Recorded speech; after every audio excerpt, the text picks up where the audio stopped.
Before we get into today's episode, I want to quickly share something with you that I'm really excited about. And it's something I've never done before. If driving anxiety has been holding you back, not because you don't know how to drive, but because you're afraid of feeling trapped, panicky, dizzy, or out of control once you're behind the wheel or riding as a passenger, I created something just for you. It's called Drive with Peace and Confidence, and it's a 5-day live experience with me where we focus on the real root of driving anxiety, the fear of panic, and that what if I can't escape feeling. All week, I'll be teaching you how to approach driving in a calm, supportive way, building confidence step by step without forcing yourself or white knuckling through it. We'll have live teachings, coaching, and a Q&A, so you're not doing this alone. And because this experience is live and interactive, spots will be limited. It starts on January 19th, and it's just $97. This is less than the cost of one therapy session. So, if driving anxiety has been running the show and you're ready to feel safer and more confidence behind the wheel, I'd love to support you. You can learn more at the link in the show notes. I'm Shannon Ireland, your host of a Healthy Push podcast. I struggled with anxiety, panic disorder, and agoraphobia for 15 years. Everything used to be hard for me. Even just driving 5 minutes from my house used to feel impossible. But now I absolutely live for travel and adventure, and I experience lots of peace and joy. I've not only reclaimed my life, but I've helped hundreds of others to do the same. Here, we stop managing anxiety, and instead we create a healthy relationship with it. One where you say goodbye to the anxious thoughts, symptoms, panic attacks, and fears, and you actually live your life. Forget complicated strategies, quick fixes, or the same old hacks you've heard 100 times before. Each week, I'll bring you simple, actionable advice and honest conversations that lead to real, long-term healing. You aren't just an anxious person, my friend.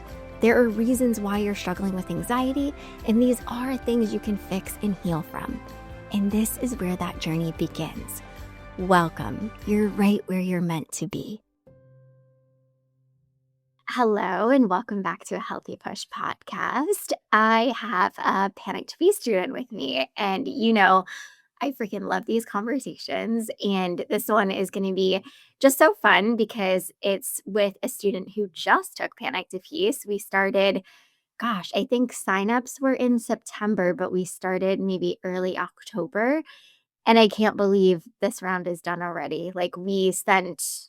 I say it's 10 weeks, but we spent more like 11 weeks together, and we met probably like 15 or 16 times. And I'm just so happy to have Megan here with me, and she's going to share her story and her journey, a little bit of her journey through the program. So, Megan, welcome to a Healthy Push podcast.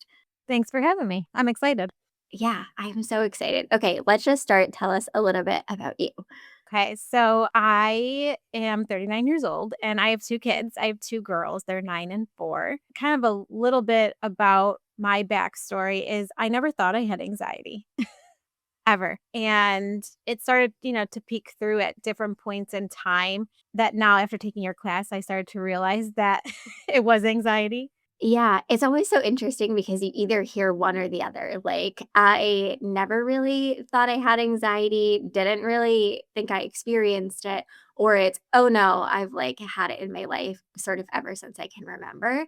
So let's start with like, when did you recognize it showing up in different ways? And maybe it's retrospective, right? You can look back and say, oh, like it definitely started showing up at an early age or around here. I maybe didn't recognize it at the time, but like it actually was present. Yeah, so I was always like the doer. I always had to be busy, and anytime I would be still, I started to notice I guess I could call it anxiety, but it was just like this like ick, right? You're like, "Oh, I need to do something. I need to be busy." And so it started at that probably all the way through to my 20s. I was actually in a really bad relationship, and so I started to notice around nighttime I would get this like death anxiety. I would be Mm. like panicked that like, "Oh my gosh, what's it like?" And I would overthink it, like, "I don't wanna leave and I don't wanna die." And it like started to happen almost every night. And so I feel like that's the first time where I really started to notice, like, I don't know what this is. And why is it happening? And is something like, am I dying? Like, is that why this is happening? So Yeah. I ended up seeing a therapist, and that was when I was first diagnosed with anxiety. And when was that? Was that in your 20s? Yeah, probably like my mid-20s, late Okay. 20s, and then, it kind of would I just knew it would happen at nighttime, so anything at night, I would always have TV on, or I would listen to something, I could never be quiet, or so that was really when it first appeared, and then prior to 2018, it started to go from death anxiety to health anxiety. So then it was like any symptom I would have, I'd be like, "Oh gosh, like, this is the sign. I gotta go to the doctors," and I would be at the doctors for everything, or I would be Googling everything. Or I would call somebody who's in my family who's a nurse and be like, "What do you think of this?" Yeah. And so I had my first daughter in 2016, and I think I did pretty well. I ended up having a really horrible illness during both my pregnancies, and so, surprisingly, it didn't send me into a spiral, but in 2018, I was having these horrible migraines, and so they recommended I get an MRI. And so I kept telling my therapist at the time, like, "I'm super claustrophobic. I'm really nervous about, like, doing this." And, she gave me every technique. Just breathe through it, put washcloth over your eyes, grab some music, all these things.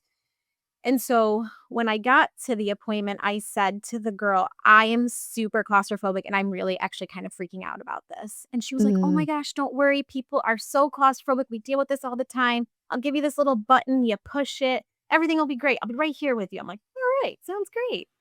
So I yeah. like go in there and my heart is just, I mean, you could Mm, hear it. You could just hear the beating. And I started to have, like, intrusive thoughts like, "Okay, we're stuck in here. Oh my gosh, I can't breathe." And I've never had a panic attack. I literally felt like I was underwater. I felt like I could not breathe, and so I'm hitting the button, and no one's coming. And I'm oh hitting it again my and again and again. No one came, and I ended up, like, crawling out of the machine. And I thought I was dying. I have never felt anything like that in my life. I was absolutely terrified. And this other woman comes in and starts screaming at me, "What are you doing? Why are you out?" And I was like, "I don't know. I couldn't breathe. I hit the button. Nobody came." I was crying. Um, yeah. and that was my first panic attack. It was awful. And then for them to react that way, it like made me embarrassed and Of it was course. awful, and so I ended up leaving, and I called my husband, and I was like, "Oh my god, I just crawled out of an MRI machine." It It's was like it's funny you can laugh at it now, but in the moment, oh my god. and then after that, it was everything caused a panic attack. I would walk to a mailbox, and it caused a panic attack. I would anywhere, I mean, literally going up to my 2nd floor. I mean, it was just fearing that feeling, and then I just didn't understand why it happened, like, what was that I felt, and, like, why did it happen? I didn't know it was a panic attack, so it really freaked me out, and from 2018 to probably 2021 too, I was completely agoraphobic, completely housebound. I quit my job. I worked in healthcare at the time. I quit my job. I lived on our 1st floor for a little bit. I was a mess. I was super depressed. I have never been a depressed person. I'm usually pretty upbeat for the most part. We all have our moments, but I was always fun and there was times where I said to my husband, like, "I just don't wanna be here anymore. Like, I'm just a burden to everybody. I don't wanna I can't I need you to go places with me. Like, this is not living. This is horrible. I have a baby. Like, this is awful." So it really sent me into a spiral. I was avoiding everything. I didn't go anywhere. I said no to everything. Yeah. And then I had my second daughter in 2021 during COVID. So I did pretty well through the pregnancy. Doctor's appointments were tough. That's kind of the only time I really went anywhere. And then obviously being in the hospital. And then she had RSV at 6 weeks, and I had to stay at the hospital on the 7th floor. And it was, I mean, just alone having your child in the hospital, but then adding the agoraphobia to it was awful. So, yeah, that's kind of Yeah. where it started. I was gonna ask because I don't wanna, like, glaze over anything because I know that some people will be able to relate to this. Yeah. What was it about, like, avoiding that 2nd floor of your house? I felt like I was stuck. When I feel like a panic attack coming on, I feel like I'm underwater. I feel like I can't breathe, like someone's holding my head underwater. So for me, I always need an exit, whether it's a window, a door, or something. I need to know where my exits are. So coming up to the 2nd floor of my house felt like I was so far away from an exit, or anytime my heart rate would increase, it would trigger a panic attack. So coming up the stairs would trigger a panic attack. And so then you're trying to exit back downstairs and your heart's increasing more. So it was terrible. And that was sort of towards right before taking your class. That was kind of my breaking point to be like, I can't even go to the second story of my house. Like, what is going on right now? Yeah, I'm so glad that you shared that because that's such a common experience. I think oftentimes people think this is so ridiculous, silly, I'm crazy. And it's like, no, that fear of feeling, right, is so intense that you're like, I just want to know that I can easily escape if I have to, even though it's like, logically, right, you can't escape your body, but like at least knowing I can be closer to like a way out in case I need it. I mean, I've heard it all, right? And I've experienced a lot of it myself. It's like that being in the shower is hard, like that feeling of being trapped. So it's like, I just always love to dive more into those things because I think it's so common, but people tend to think I'm the only one. Like there's nobody else that struggles with this. But I just want to validate too, like the experience you had, right, in the MRI already carrying some of that health anxiety, right? Those really intense fears of like dying. And then you experience these feelings that you've never felt, and your system is just flooded and you don't know what it is. And you're like, oh my God. So makes so much sense, right? That after that, everything sort of just spiraled and became really hard. So let's go to now 2021. You have your second daughter, which I'm like, anyone having a child through COVID, I mean, it's just an experience, right? Like, there's nothing like it. So, after COVID, after you had your second daughter, what did that look like? So I did pretty well, but I was definitely overwhelmed. I had a 5-year-old at home. Having 2 kids is such a difference, and my first was so easy. She tricked me. So she was so easy, but, you're trying to now find this new balance, right? Okay, I have an older child or, no matter how old they are, you have another child at home. I now have this brand new baby. My mental health is done. I mean, it was at its peak. So any overstimulation, I mean, the baby crying, my daughter asking me for something while I'm trying to do something, just managing life was so overwhelming to me. And then you add the guilt, right? Oh, I shouldn't be like Mhm. this with my kids. Why am I guilty? I just had a brand new baby. Da, da. And so I was so hard on myself looking back. My husband, I mean, he's so hands-on. I have a wonderful family support in some people. And I was like, "What is wrong with me? Like, why am I not enjoying this?" And, everything was a task, taking her to doctor's appointments, I would have to find somebody to go with me, and then my health anxiety got worse because now I have 2 babies, and what if something happened to me, and who's gonna watch them?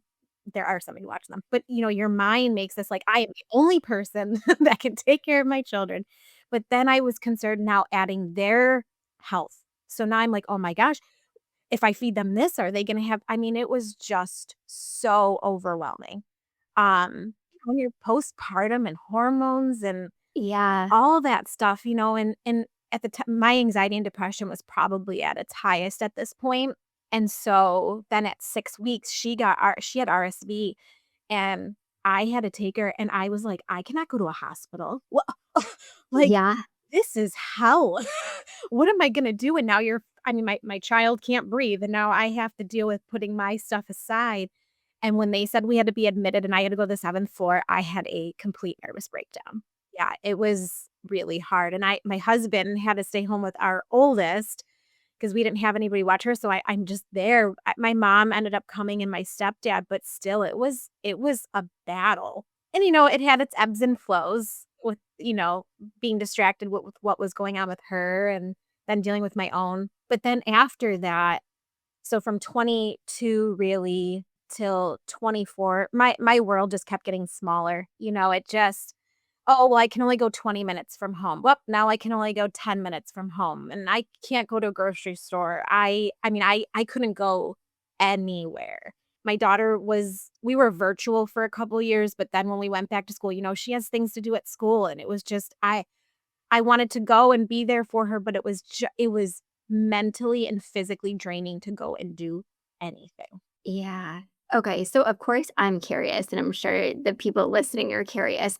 The time period in which you were housebound, right, from that 2018 to 2021, how did you sort of, I know just in general, like the journey with panic and agoraphobia can ebb and flow, but like I'm sure people are wondering, like, how did you get yourself out of that space of like not even being able to leave the house, not wanting to leave the house, to being able to like get out and do some stuff? So, I don't have, like, the exact tool, but really it was my kids, like, I had to go and do certain things, right? There was nothing I could do to avoid certain things. They have to go to the doctor. So, what I would typically do is either bring someone with me, or it was a white-knuckling, we were having Yeah. panic attacks the entire way, and then the entire way back, and the whole time there, and I had nothing to I just had to go and do it, and it was awful. And at the time, I mean, I was in therapy from the time my youngest when I was pregnant with my youngest up until now too. She would tell you all these techniques, and I'm like, "You don't understand, when you're in the moment, I don't even know what you're talking about techniques." Like, that I can't breathe, I can't, "Oh, let's look at 5 things that are blue." Like, it was there was no techniques whatsoever, and so I just battled through, and sometimes I would cancel, and sometimes I would, just avoid it completely, but mostly safe things Yeah. the way I was going. It's so funny because you just made me think of the conversation we had in one of our Panicked Feast group discussions of like, when people give you that advice of just ride the wave and you're Yes. like, okay, dude, I am in the ocean. I don't know how to swim. And the waves are like 6 feet high. And I am like, yeah, just ride the wave, right? It's like, no, it's, of course, it's very similar to people telling you, like, just breathe and like, there's nothing to be anxious about. Yeah, like everything's okay. And you're like, I'm literally going to drown you. And then you'll understand like how this feels. Yeah. So Yeah. I think it's worth mentioning, right? Because you said in the very beginning when we started having this conversation that you've always been quite the doer, like the person who is busy and like getting things done and probably achieving.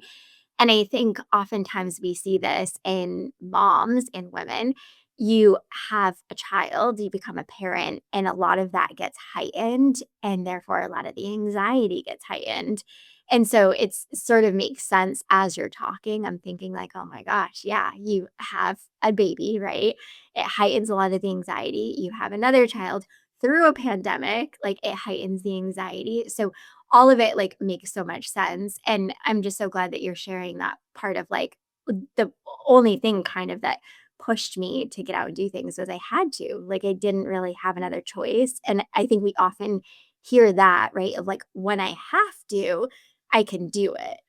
But if I don't have to, right? Like, no, I'm not doing any of it. I'm avoiding at all costs. So, okay, you're like basically just white knuckling and powering through things, which is, of course, not the way to go because it just adds so much more anxiety to the mix.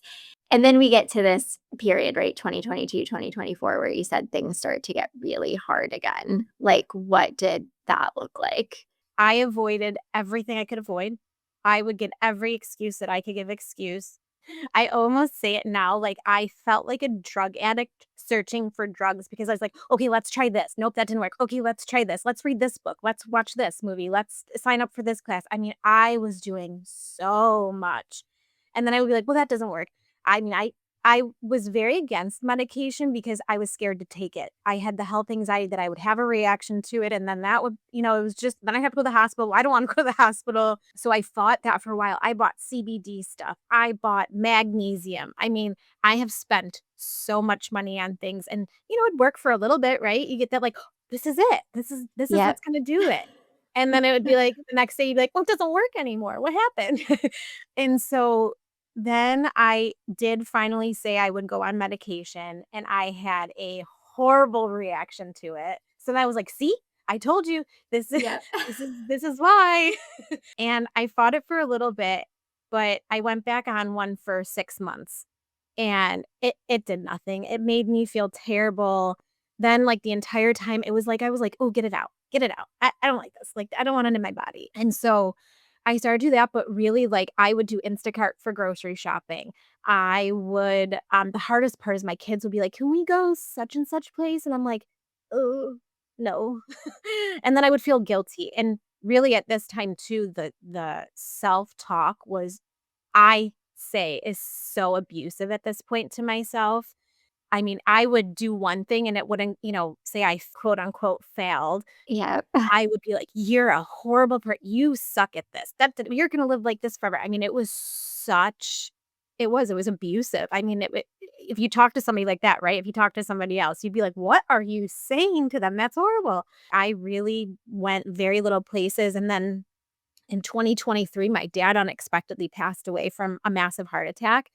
Mm, And that spiraled me even more because I'm like, "See, my dad died that now I'm gonna die that way." So then when the panic attacks would happen, you'd be like, "This is what happened to my dad." I mean, I was so stuck on it. I ended up getting, like, a whole cardiac workup because I was so obsessive about it. And obviously losing your dad that way was traumatic in itself during this whole period. So it was a lot. It was a lot going on at that time, and finally this year, I said to my husband, we dropped our kids off at school this year, actually in September for their first day of school. And he's like, "You want to run errands? Like, let's just try." And I was like, "Yeah, we could try." And every store I would walk in, and it was like that underwater. I'm like, "Oh my God, I gotta get mhm. out." Oh yeah. And I would freak out. And we did that all day long. And I just broke down and I was like, I can't live like this. I can't do this. Like I need to Yeah. do something. And yeah, it was rough. It's so hard because obviously living in that avoidance place is really hard, like where you're just sort of not doing a lot and maybe at home more or like going to very limited places. But on the other hand, right, going and doing and just white knuckling and experiencing so much anxiety and panic is just as hard. Like, that is so overwhelming to your system and just incredibly challenging, and you can very quickly go to that place of, like, "I don't wanna do this anymore, like, at all, period, done."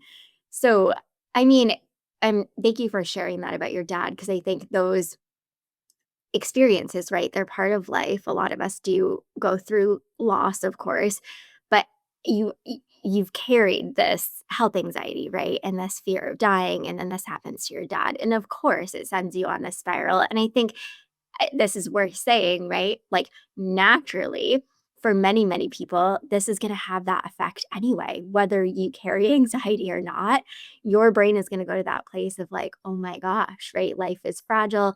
This could happen to you. What if this did happen to you? And I think, it's good that you did get a workup because that makes sense. But, going down all those holes, right, that we often go down of like, how can I make sure this doesn't happen? And I'm going to like not get my heart rate up, right? I'm not going to exercise. I'm not going to like, it quickly leads to all of those things. So I just like so much of your journey, right? Like, I'm so glad that you're sharing it because it's going to like, people are going to be able to relate to it. So we're now at this point where it's like you've tried medication, you've tried all the things, like nothing is really helping, supporting you. You're just sort of stuck in this mode of like, I don't want to feel and I don't have the capacity to feel. Like I don't even know what to do. So where do you go? Like what do you do from there? Yeah, I mean, I really was half tempted to just admit myself somewhere because I was really like, I can't have a conversation. I can't make decisions. I can't I can't even go grocery shopping. And then the part is you want to, right? Like I love Yep. going to Target and going to all these places. And so you have that want, but you're so terrified. And so my world just got smaller and you can't always have a safety person, right? I can't call everybody every time I have to do something. And sometimes you can't go to places with anybody, Yep. it's just you, and it was really hard, and so it's funny because I have no idea how I found your page, and I know a lot of us said this, and Yeah. I have no clue, I really don't, and probably in my massive searching on social media for anything, and so I would see your story pop up, from time to time, but I was like every time I would watch it, I'm like, "Oh my gosh, that's exactly how I feel," and up until this moment, I never really felt that, like, there would be a little bit where they'd be like, "Oh, it feels like this," and I'm like, "Yeah, no, I don't have that." But everything you said in all your videos, I'm like, "That's literally my brain." Like, yes. Yeah. So, I watched for a little bit. I try not to be on social media a lot or like watch the news and stuff like that just because it is very triggering. So I'll doom scroll event, occasionally if I'm really anxious just to distract. And so I kept seeing this class and I kept telling my husband, I'm like, I see this class and I really want to do it. I was like, but what if it's a scam? Yep. Like she takes Yep. all my money and runs. Like, or what if it doesn't work, like and financially, I just was like, I'm gonna dump another, X amount of dollars into something and then now what? And so I hemmed and hawed for probably 2 years on the class. And then I took one of your free classes, I think the most recent one you did right before September, and I listened to it and I was like, this is what I'm trying. I'm gonna try a little bit, maybe I'll try a mini class and we'll just see how it goes." And so I took the free one and you said in there, something about the financial cost, and you were like, "Do you know how much money you've spent on therapy, books, pills, whatever else, supplements?" And I'm like, "Oh my gosh, she is so right." I have spent Yeah. so much money in 8 years, right? This is like a penny compared to that. And so I just was kind of like, I have no other options at this point. Like, I have to do it, and here we are. It is so funny because a lot of people will say that same thing, like, "I have no idea how I even found you," and I'm like, "Oh, it's just the universe working its magic," and it's such a beautiful thing because I think, yeah, until you okay, like, my brain's going to a couple different places, but I think, like, I'm not that, like, I'm gonna cure your anxiety, right? Like, I have this special hack, like, I have this thing. So it's not like the shiny, like, "Oh, I'm gonna do this," right? Because it's promising me something, and I think that's why I'll often hear, like, "It took me 6 months, it took me a year, it took me a couple of years to join your program," because it's such a, like, commitment. It's not a, "You're gonna get this quick fix." It's the, "You're gonna do this work, and it's not gonna be easy, but it's gonna be very worthwhile." And of course, our brains are like, really? Like, is this, or should you do this?" Right? It's probably gonna be just a joke or whatever. But I'm so glad that you finally like pushed yourself to make that commitment. Was it once you took the free class, you were like, "Oh, okay, like this seems legit," or what was your thinking? Yes and no. So, yes, like, I felt like, you were, legit. Mhm. But then there was the part of me where I'm like, "Is this gonna be another thing?" And I remember having the conversation with my husband. I came down from the class into the kitchen, and I was sobbing. I mean, like, to the point, you're like, like, and he's like, "Okay, hang on a second. Like, catch your breath." And I was like, "I don't know what else to do, but I really wanna take this class, and I feel like this is, like, my, like, white flag, like, I don't know what else to do." And he was like and my husband even was like, "I don't know, Megan, like, this is a lot, and, I'll support you in anything, but, it is Yeah. money, right? It whether it's Yeah. 5 bucks or $20,000, it's still money, we're not rich." So, like, Yeah. he's like, "I want you to make the right decision." I was like, "I don't know what the decision is, like, I don't know what to do."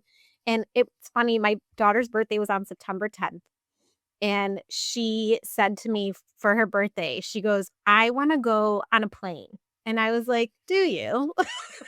That's I cute. won't be there. I guess I didn't say that, but, like, that's what I'm thinking, like, I don't know who you're going on the plane with. And I just kept thinking, like, my kids, I want them to have things that, like, I wanna experience stuff with them, right? I don't wanna just take them to a park. "Oh, we went to another park today," like, and it was torture, like, Yeah. so I finally was like, "You know what? I'm doing this for them. If anything, that's it. It's for them. I want to take them places. If they say, 'Hey, can we go to Target tomorrow morning?' I just wanna go without having to think Yeah. about it. I wanna go get groceries." Like, the simple things is why I did it. And so after that class, right when you said the whole money thing, I'm like, "You know what? I have wasted so much money. What's another? Yeah. If it works, it works. If it doesn't, I tried." Yeah. Okay, you were definitely one in the program where I could see the level of commitment coming into it. You were like, "I'm doing this." And that's obviously, like, such a good place to be in because typically this is the majority of the people who join, like, they've tried everything. They've done everything, and they're like, "I just am gonna commit to this, and I'm gonna hope and pray," and, like, I have hesitations, like, I am skeptical, but, like, I really wanna do this, and you committed from day one, like, every live session that you could be at, you were there. So, like, tell us a little bit about the journey of going through the program because I know it's such a crazy, crazy experience. It is. I mean, I work full time. So I work Monday through Friday and I have a pretty big job. And so I didn't know if I was going to be able to do it. And I ended up saying something to my boss. I didn't quite tell him yet what it was for, but I just said, "Hey, I have somewhere to be for an hour and a half every Tuesday for the next 10 weeks." So, and he was like, "Yeah, sure. Yeah, just do what you got to do." I'm like, "Okay." So from the first class, I was so nervous and even, like, and I'm usually I can talk to anybody, like, I'm good. I don't usually, like, get nervous, but for whatever reason, I was terrified. I end up saying, like I don't even know what I end up saying in my interview call, like, when we introduce ourselves, I'm like, "I don't even know what I said. I don't even know if it was true." Like, I don't know what I was doing. Well, it's such a wild experience, right, being on that welcome call and you're in this group, like a Zoom group, right, with Yeah. I think there on your call, there had to have been over 20 people, and you're just like, "Oh my god, there's all these people on this call," and people are, like, slowly sharing, right, and you're like, "Oh my god, this is so" it is really overwhelming, so it totally makes sense. And, like, I didn't know you, Yeah, like, I had no idea how you were gonna be. I still was like, I don't know if this is a scam still. This might be the one class, and then we never see her again." Like, I had no idea, And you don't know these people. I'm like, "I don't are they okay? Are they safe? I don't know." yeah, Like, yep, so it's weird. But then when we had our first actual sit-down class, like, first of all, it's a very calm energy, right? Like, even just you talking, like, you were very calm, everything was great. It was very, like, layman's terms. There was no, like, scientific woo-woo going on. Like, it was just, "This is what we're doing. This is how it is, straightforward, black and white."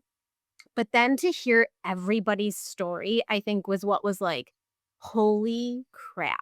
I don't know if I'm allowed to swear on here, but holy crap. yeah, yes, absolutely.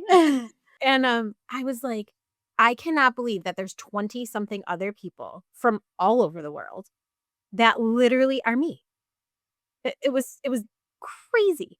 And, like, I know people have anxiety, right? Like, I'm not like, "Oh, I'm the only one." But, like, the actual panic attacks and reiterating exactly what I would have said if I was saying what I was going through, and we all had different experience. Some people had bathroom anxiety, but it didn't matter. You, like, related to every single 20 something other people on that call. It was insane to me. Yeah.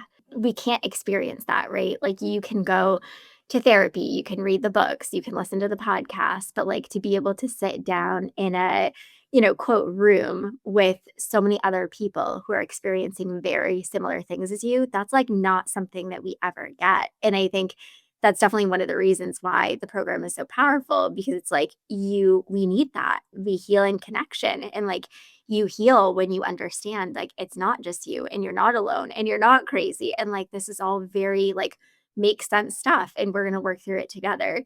So, okay, from the very start, you're going through and like I can definitely see in you, right? Like you're like this doer, like tell me what to do, I'm going to do it and like just walk us through like the beginning. How did it feel? Like what were you doing? Where were you at sort of when you joined the program too?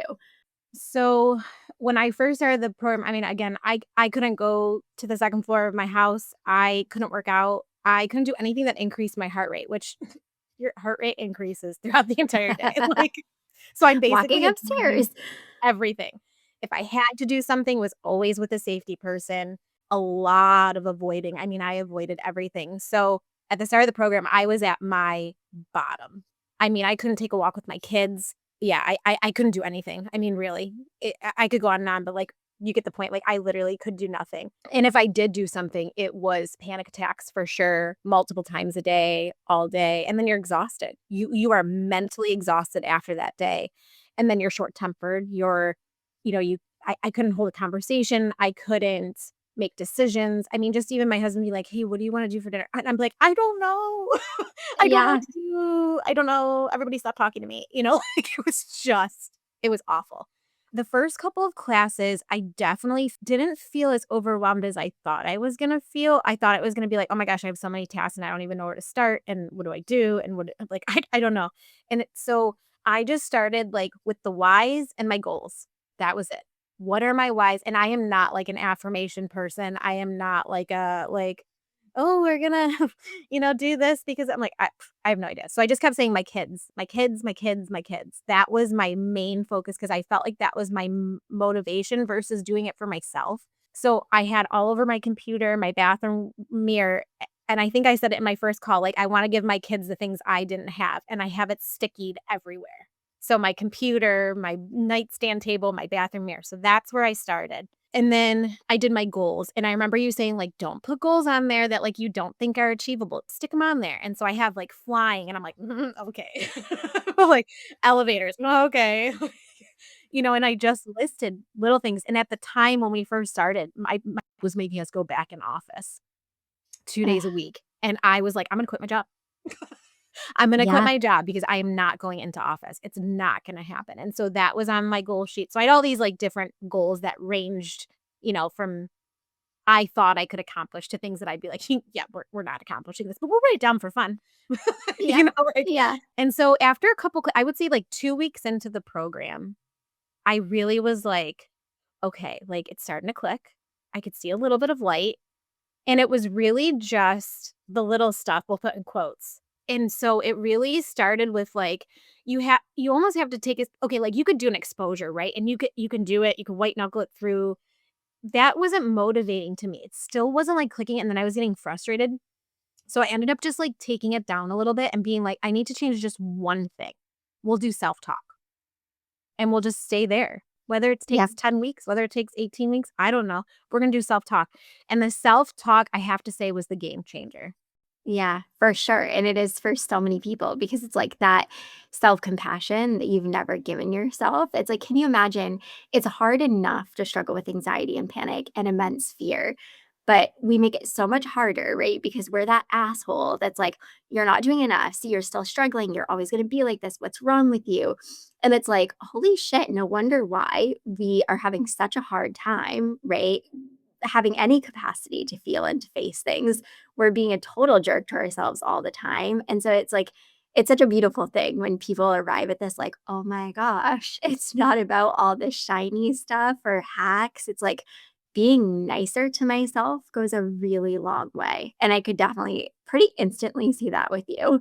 Mhm. Yeah, it was crazy. Because even, like, I was doing exposures and I was doing really well. I was writing the wins. I'm like, "Wow, this is so easy." And then it kinda halted. And then I was like, "Whoa, this was so easy. I thought it was gonna be great." And then it wasn't. It was hard again. And I'm like, "Well, what did I do?" And so that's why I take the step back because I was like, I'm doing too I can feel myself doing too much. And then when it stopped become motivating, I knew that something was off. And yeah, so the self-talk and it really, like, because if somebody said to me, like, what do you mean self-talk? Like, what does that mean?" And so it was really like, for example, I would get anxious about something, and I'd be like, "Okay, I'm anxious. I'm super anxious right now, and my heart's racing, and I feel like I'm gonna throw up, and I don't wanna go." And, like, just that was it.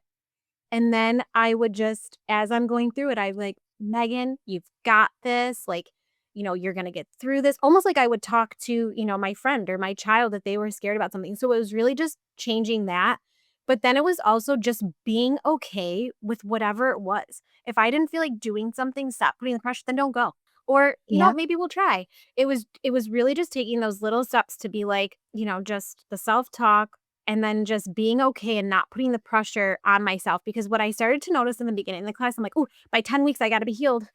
I gotta get Yep. there. Look, 5 weeks is and I'm still not there yet." Like, it was just all this pressure, and so once you take the pressure off of it and just kind of, it is what it is, it just kinda quiets a little bit.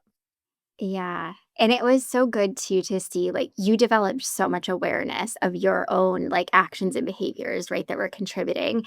And you really got good at like slowing down and just seeing like how you were approaching anxiety and how you were approaching yourself and working really hard to change those things. Like it helped dramatically. And two, I will say, you were really good about maybe you didn't even recognize it, but you were really good about getting that accountability from the community of like, "Hey, we're doing this. Like, I want to do this. Me and my family are planning this." And like, you would share things. And then, of course, people would be like, "Let us know how it goes. We're here for you." Like, and you would always follow up and be like, "Hey, guys, this is how it went."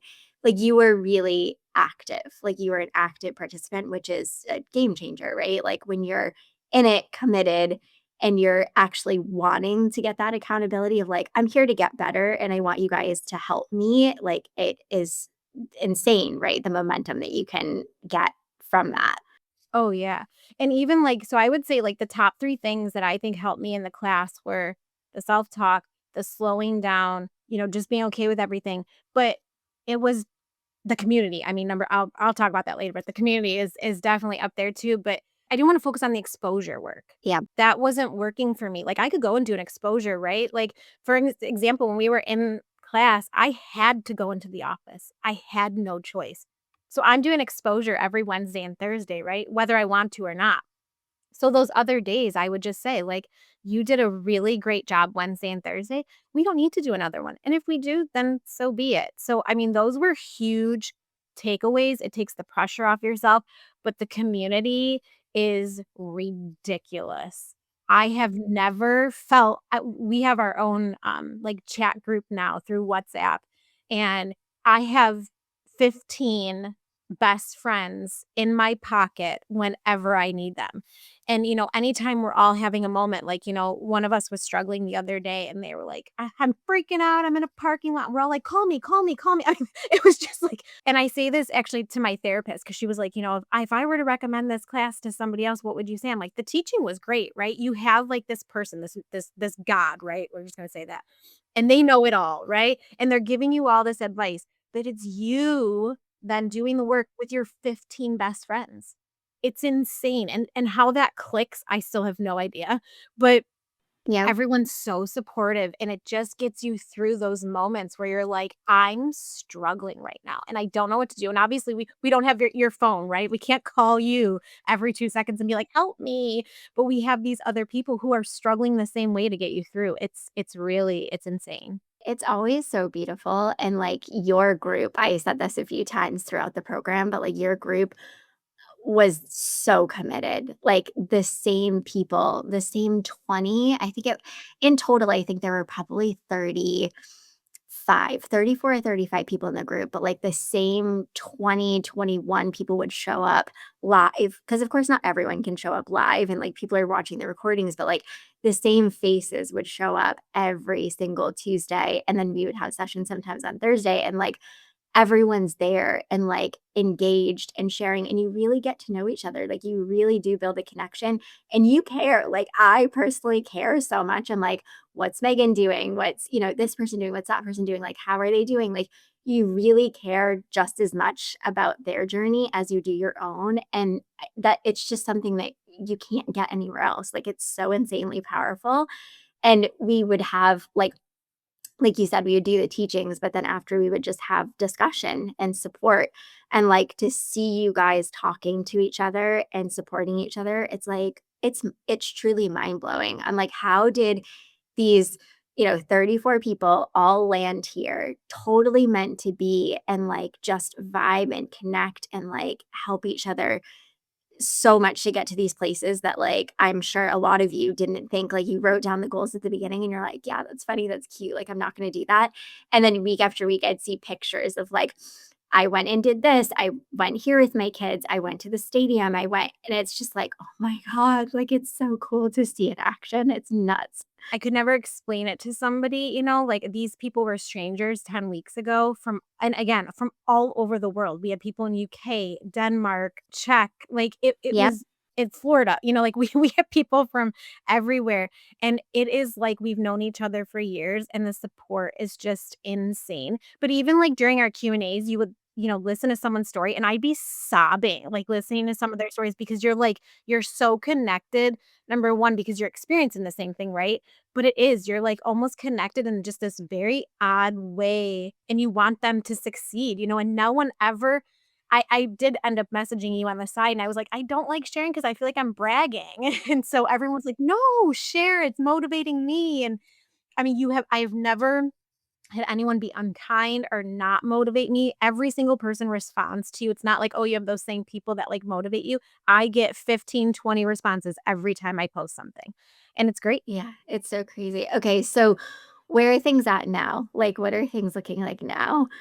Yeah, so now my world has gotten a little bit bigger. And our last class, I said, like when I first started the class, I'm like, at 10 weeks, I'm gonna be healed and there's no panic and there's no this.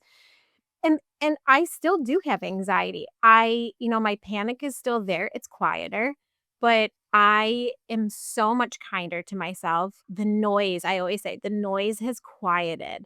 I can have a conversation. I can make decisions. I can go to the second floor of my house with no issues. I've worked out again, consistently. I booked tickets to Disney on Ice, which is huge. It's in our arena and our arena is enclosed and it's very overwhelming. I'm saying yes to things. I've set boundaries for myself, which was another huge thing. Saying no to things that I don't want to know, saying no to things that don't make me happy. I started cleaning out my whole house and just getting rid of things that are just too much, that don't make me happy. And so, I'm still taking the journey. I still have a long way to go, and that's okay.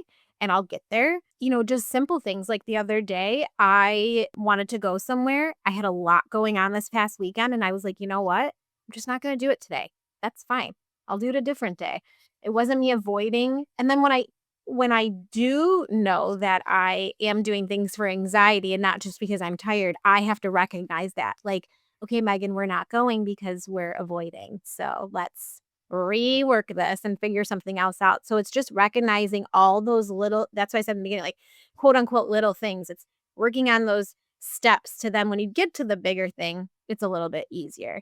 I haven't had a panic attack since I started the program, so I can't say when I've had one what I do to work through it. So, I mean, that's an improvement. That's 10 weeks, 11 weeks without a panic attack, which I was having multiple a day.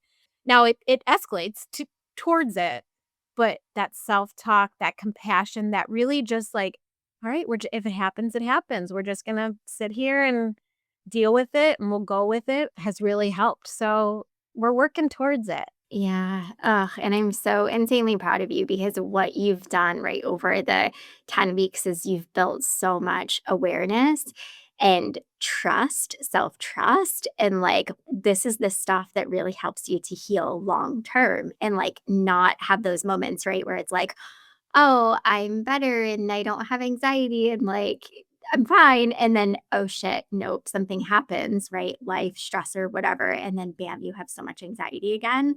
So I'm something I want to say, I don't usually do this, and, like, you can stop me if you're not fine with it, but I think you'll be fine with it. But on our last call, you said something that I was just like, "Ugh, this makes my heart so happy to hear." You were like, "If you were to ask me at the beginning of the program whether I could stop the panic attacks, like, not have panic attacks anymore, or turn the noise down, like, the volume of anxiety," you're like, "I probably would have chosen, right? Stop the panic attacks, like, I don't wanna panic anymore." But you're like, now I wouldn't choose that because I've, like, gotten the noise turned down, and it's, like it's just so beautiful, right, when anxiety's not screaming at you, and you're not, like, constantly in this, "Oh, shit, I'm gonna die," like, and you're able to do a lot of the day-to-day stuff without so much noise, like, that's massive, right? It's huge. And I mean, just for an example, my daughter was really sick this past weekend, and we ended up being admitted to the hospital for 4 days. And before this class, there's no way I would have been able to do it. Was there anxiety? 100%. Number one, my kid is really sick. So you have just that regular anxiety. But now I know that I'm going to be trapped in a hospital for 4 days, sleeping the night. And I can honestly say my panic level or my anxiety level barely reached a 3 or 4. I mean, I was really just kind of like, "All right, this is what we're gonna do." And I walked to, like, the whole unit. I would have sat in that room and been like, "Oh my gosh," rocking back and forth. Like, there's no way I Yeah. would have done that. And there were a couple times where, I was like, "Oh, I'm kind of hungry. Maybe I should walk to the snack shop," which was pretty far.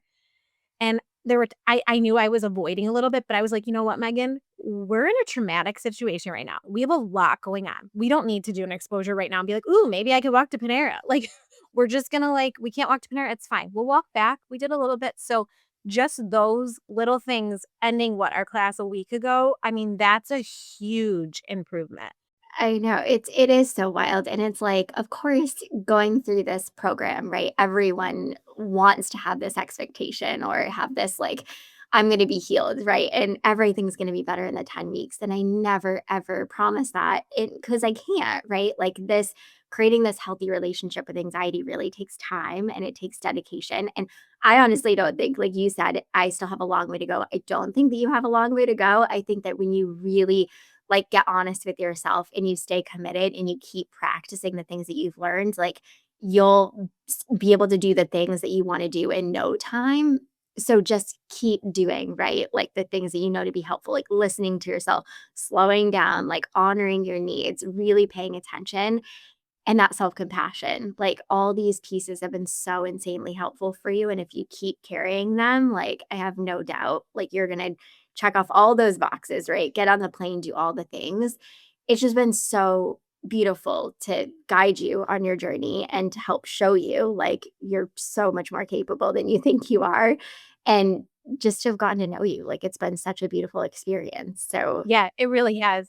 I mean, I'm so grateful for you and I'm so grateful for the program. I mean, you're doing wonderful work. But this, I mean, really, someone asked me the other day, like, was it totally worth it? And I was like, oh, a 2000%. I would have done it 6 times over if I yeah. could. And I mean, sometimes you're like, oh, I wish I would have done it sooner, but that just wasn't what it was, right? Like this was my time to do it and it is what it is.